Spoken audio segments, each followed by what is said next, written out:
정우성에 대한 평가. 파트 1. 결혼의 의미. 파트 2. 연애의 의미. 파트 3. 남자의 입장. 파트 4. 여자의 입장. 파트 5. 최종 결론. 파트 1. 결혼의 의미. 결혼은 남자와 여자가 만나서 사랑을 하고 평생 서로를 아껴주면서 살기 위한 계약으로 부부가 되는 것이다. 결혼은 결혼식을 통해서 혈연관계와 지연관계에 있는 사람들을 초대하여 축복을 받는 의식을 치르는 게 일반적이다. 결혼식이 끝나면 부부가 되었음을 뜻하지만 아직 정식적인 부부는 아니다. 정식적인 부부가 되었음을 인정받는 건 두 가지 방법이 있다. 그건 법률론과 사실론이다. 법률론은 공공기관에 혼인신고서를 제출하여 법적으로 부부가 되었음을 알리는 방식이다. 사실론은 혼인신고를 하지 않고 10년 이상의 동거를 통해서 법적으로 부부라고 인정받는 것이다. 이렇게 결혼하여 부부가 되면 출산을 계획하지만 부부가 되기 전에 출산을 하는 경우도 있다. 그러나 부부가 되기 전에 출산하는 비혼 출산은 남녀 모두에게 좋지 못한 일들을 가져온다. 비혼 출산은 서로 결혼이라는 생각을 가지지 않은 상황이라서 우선 결혼을 해야 할지 말아야 할지라는 큰 고민을 가져온다. 출산이란 건 결혼한 부부조차도 섣부르게 결정할 수 있는 일이 아니기 때문이다. 한국은 전통적으로 결혼 전이라도 임신을 하게 되면 남녀의 의지와 상관없이 무조건 결혼을 해야 한다는 인식이 있다. 하지만 현재의 인식은 과거와 다르게 임신과 결혼을 별개의 것으로 보고 있다. 특히 여성에 있어서 두드러지게 나타난다. 그 결과로 낙태에 대한 부분적 합법화였고 여성들의 전폭적인 지지 속에서 이루어졌다. 낙태는 원하지 않는 출산을 막음으로 해서 태어날 아이와 양육할 부모의 불행을 막고자 하는 의도가 일반적이다. 그래서 결혼이란 건 단순히 남녀가 같이 사는 게 아니라 출산, 양육의 여부까지 수반되어서 결정되는 것이다. 파트 2. 연애의 의미. 연애란 건 남녀가 만남을 가지는 여러 가지 활동을 말한다. 활동의 강도에 따라서 만남, 교제, 연인으로 나누어진다. 만남은 처음 알게 되어 모르는 사이, 아는 사이지만 이성적 끌림이 없는 사이, 편한 사이 등이 대표될 수 있다. 교제는 서로에 대한 이성적 끌림과 관심이 있어서 좀 더 알아가고 더 가까운 사이가 되길 원할 때를 말한다. 연인은 교제하면서 내가 상대방의 50% 이상을 받아줄 수 있다고 생각할 때 형성되는 감정을 나타낸다. 70% 이상 받아줄 수 있을 때 결혼을 생각하고 미래라는 결혼, 임신, 출산, 양육, 노후를 의논하게 된다. 요즘은 연애라는 게 너무 어려운데 이게 만남인지, 교제인지, 연인인지 뚜렷하게 드러내지 않는다. 나는 상대방을 연인이라고 생각했는데 상대방은 나를 만남이라고 말하면서 쌓아온 감정을 낭비하게 만들어버리고 나는 상대방을 만남이라고 생각했는데 상대방은 나를 연인이라고 말하면서 당황스럽게 만들어버리는 일이 생긴다. 그건 사람의 욕심과 착각 때문에 일어나는 일이고 확실하게 확인할 필요성이 있다. 파트 3. 남자의 입장.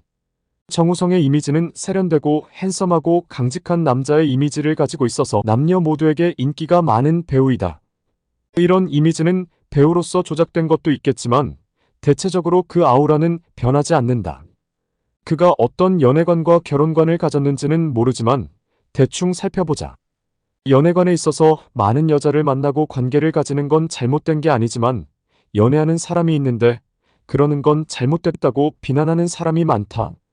과연 그가 연애하는 사람이 만남 혹은 교제 혹은 연인인지 아는 사람 있어? 10년을 만났으니 연인이야? 근데 왜 아무도 몰랐을까? 10년을 연애한 여자는 51살의 정우성을 언제까지 기다리려고 한 거야? 왜 아무런 반응이 없는 거지? 그건 정우성의 연애 상대는 그리 깊은 사이가 아니라서 여러 여자를 만나고 다닌다는 걸 의미하는 게 아닐까? 요즘 2030 세대는 선색후사를 말한다. 의미는 먼저 관계를 가지고 나중에 사귄다는 뜻이다. 그런 이들은 업소 다니고 불륜하고 선색후사하고 다니면서 미혼인 정우성한테는 부처처럼 지내라는 게 말이 되냐는 것이다. 미혼 정우성과 미혼 문가비가 만났는데 관계를 가지는 건 아무런 문제가 없었고 임신을 알았을 때 낙태할 수 있었다고 본다. 낙태는 합법이고 초기 낙태는 안전하다. 그래서 아시아 1위이고 세계에서도 손에 꼽히는 게 한국이다. 결혼도 거부하고 친자 검사까지 했던 정우성은 문가비가 임신했을 때 출산을 권장했을까? 당연히 아니라고 본다. 문가비는 왜 정우성의 태도에도 불구하고 임신과 출산을 강행했을까? 그건 자의적으로 원한 거라고 밖에 볼 수 없다.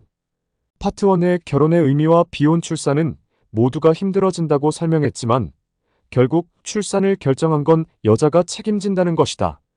정우성의 결혼관은 어떨까? 정우성의 조건을 볼 때 51세까지 결혼을 안 한 건 비혼이거나 배우자 선택 조건이 상당히 높다고 보는 게 맞을 것이다. 과거의 정우성의 외국 인터뷰에서 외국 여성들이 바라보면 웃음이 나올 정도로 멋진 외모를 가졌다고 말하는 영상이 가장 많이 업로드된 배우이다. 그런 그가 왜 결혼을 안 한 건지는 정말 의문이 든다. 혹시 비혼이 아닌가 싶기도 하다. 파트 4 여성의 입장. 그녀가 임신과 출산을 결정한 정확한 이유는 알 수 없지만 정우성을 향한 화살을 똑같이 적용해보면 어떨까? 문가비는 연애 중인 남자는 있었을까? 다른 남자들과도 관계를 가지면서 지냈을까?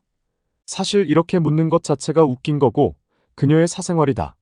그건 정우성도 똑같이 사생활은 존중받아야 한다. 그렇다면 정우성과의 하룻밤의 불장난을 임신과 출산으로 왜 이어간 걸까? 임신 공격인가? 임신과 출산에 대해서 여자 스스로 결정했으면 스스로 책임져야 하는 것이다. 출산을 담보로 남자에게 결혼을 요구하는 건 책임 회피이다. 애초에 남자의 의사와 결정은 무시되었으니 요구는 불합리하다. 파트 5 최종 결론. 남자의 임신 공격은 범죄이지만 여자의 임신 공격은 남자의 책임이라는 게 한국의 현실이다. 더군다나 남자의 반대에도 불구하고 여자가 일방적으로 출산을 결정해버리면 결혼하지 않아도 법이 남자를 생물학적 아버지로 규정해버린다. 생물학적 자녀는 생물학적 아버지의 유산에 대한 상속권을 부여받는다. 최근 개정법의 상속권은 직계존속만 해당되므로 현재의 상속권은 정우성의 부모와 생물학적 자녀만이 해당된다. 즉, 정우성이 51세이고 부모가 80세 정도라면 정우성의 막대한 재산은 생물학적 자녀에게 상속된다는 것이다. 만약 정우성이 문가비와 결혼하게 된다면 문가비 역시 상속권을 받을 수 있다. 이런 상황인데 아무리 문가비가 선의의 뜻을 가진다고 정우성이 믿어줄까? 심지어 언론에 공개해버렸는데 말이다.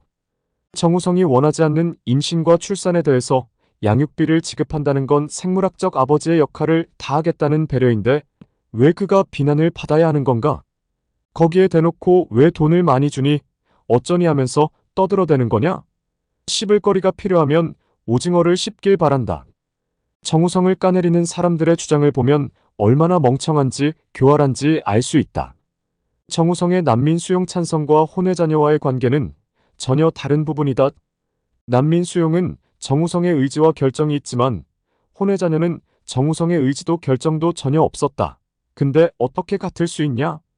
그리고 항상 튀어나오는 좌파우파의 멍청한 편가르기 놀이인데 근본적으로 편가르기 하는 것들이 진짜 매국노다. 또 다른 얘기는 미친 듯이 남자에게만 요구하는 책임인데 그런 당신이 책임지면 안 되냐? 여자는 책임지면 안 되냐? 난민 수용과 출산 및 결혼 거부는 정우성이 선택할 수 있는 부분이지 타인이 강요할 사항이 아니다. 책임이란 건 본인이 선택하고 했을 때 발생하는 거지 본인이 선택하지도 않고 하지 않은 것에 대해서 책임을 요구하는 건 책임 전가라고 부른다.